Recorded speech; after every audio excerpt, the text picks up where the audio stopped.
Samantala, nilinaw naman ng Criminal Investigation and Detection Group o CIDG na hindi sila titigil upang malaman ang lahat ng sangkot kay dating Bamban Tarlac Mayor Alice Guo.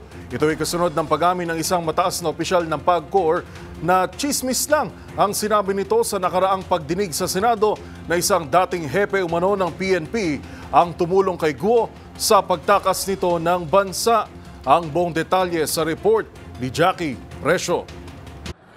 Inamin mismo ni retired General at ngayon Senior Vice President ng Security and Monitoring Cluster ng PAGCOR na si Raul Villanueva na chismis lamang ang sinabi nito sa nakaraang Senate hearing na isa umanong dating hepe ng Philippine National Police ang tumulong para makalabas ng Pilipinas si Alice Guo.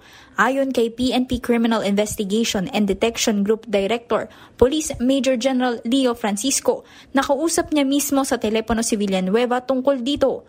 Kaugnay nito, sinabi ni Francisco na magpapatuloy pa rin ang investigasyon nila tungkol sa mga sangkot sa pagtakas ni Guo at payola umano ng Pogo.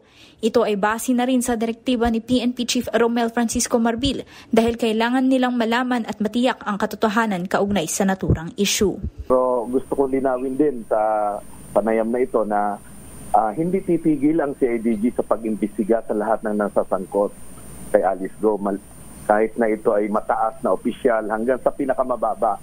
So ang direktiba ng ating PNP, Police General Romel Marbil ay you get to the bottom of it.